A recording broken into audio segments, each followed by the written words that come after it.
everybody, Pastor Stan again. I'm going to do some more Bible study. We're going to study on how to study the Bible. That's going to be really cool. This is the fourth in the series on how to study the Bible, especially for beginners.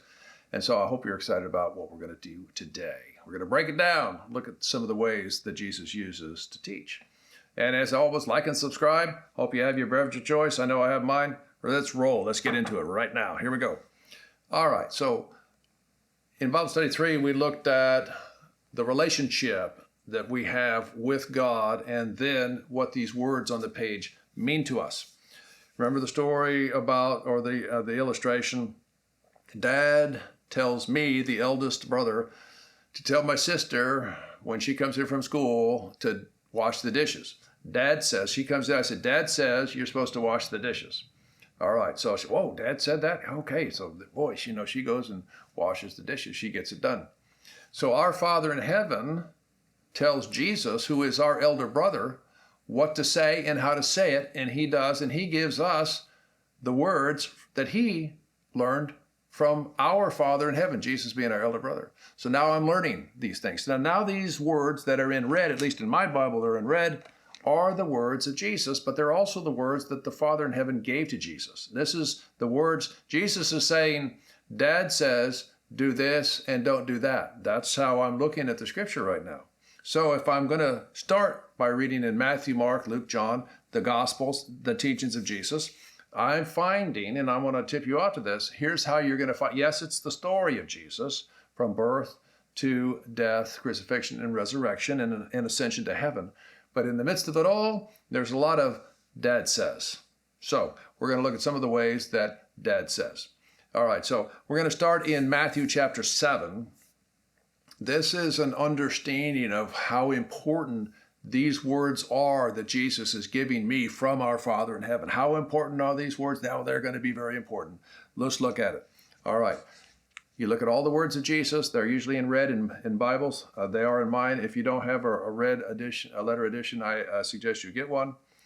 So you can see where are the words that Jesus is giving us from our Father in heaven. Here's what he says, Matthew 7 and verse 24. Very familiar. I like these scriptures so much because it helps me understand why learning the teachings of Jesus is so important. Here's what he says.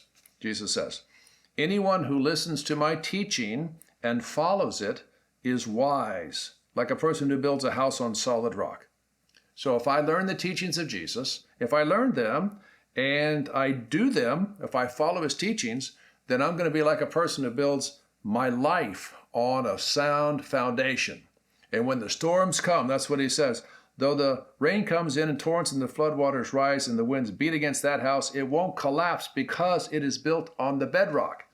My life will be firm on a foundation, and when the storms of life come upon me, and the storms of life, they will come, even after the storm is over, I will still be standing. My life will still be secure because I built my life on the teachings of Jesus. So if I'm reading these teachings of Jesus, which Jesus says he received from the Father in heaven, and he's given it to us, Dad says, and I don't, what do I do with them? I don't obey. Here's what he says. But anyone who hears my teachings and doesn't obey is foolish, like a person who builds house on a sand. I'm building my life on sand, quicksand, if you will. And then when the storm comes, guess what? I don't have anything to hold on to. I don't have a big rock to hold on to or nothing. I'm just holding on to sand and swept away. Here's what he says. When the rains and floods come and the winds beat against that house, it will collapse with a mighty crash. And we see it all the time. People whose lives are built on fake news, they're built on fake doctrine, on this, on that, and anything. And as soon as the earthquake happens, as soon as the storm comes, their lives, they just disappear. So that's why this is important. This is life and death for me.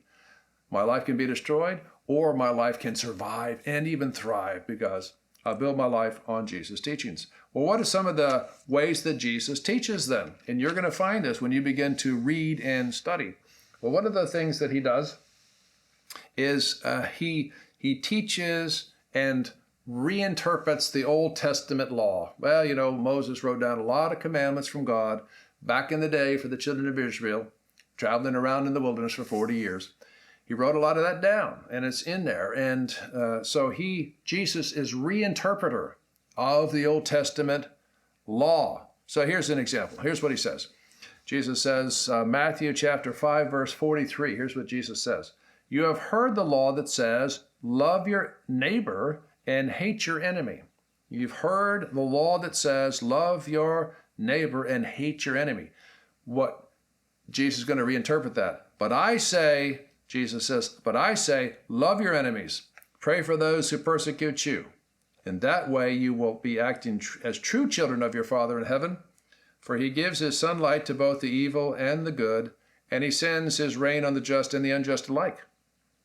So Jesus says that we are to be like our Father in heaven, who says that we are to love our enemies because he also provides for the enemies that he has. He lets the sun shine and the rain fall on them. So that's a reinterpretation of the Old Testament law. What's another one? Well, let's look. Let's see. What do we have here? Oh, right here we have Jesus doing some prophecy. That means that Jesus is looking forward to that which is not yet. He's looking forward to that which is not yet, and he's talking about what will happen in the future. Matthew chapter 24, this is prophetic literature. Jesus is talking prophetically. He's giving prophecy about what is going to happen. Now remember, the Father in heaven gave him the words to give to us. This is Dad says.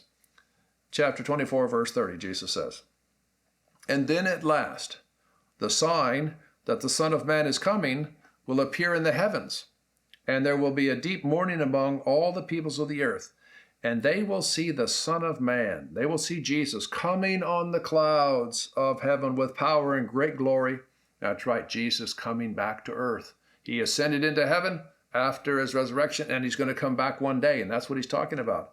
Verse 31, Jesus says, and he will send out his angels with a mighty blast of the trumpet, and they will gather his chosen ones from all over the world, from the farthest ends of the earth and heaven. So Jesus is going to he's going to return, and he's going to gather all of his people together. Now that is yet to happen. So that's Jesus speaking prophecy. He's speaking about that which is happening in the future. In the future. Well, what's another thing that Jesus does? Well, Jesus does, he does miracles, and he teaches through his miracles. Well, what would be a miracle that Jesus might teach on? What's a miracle that he would teach on? Let's see if I can find one here. All right, so Jesus is going to teach through a miracle. That's right, because he's the Son of God, right? And God has all power, and God gives him the words to say, and then God also gives him power to do the works. Whatever the works Jesus does, he does because he receives power from the Father in heaven and the authority to do this. So let's look at one. Chapter 8, Matthew. Large crowds followed Jesus as he came down from the mountain.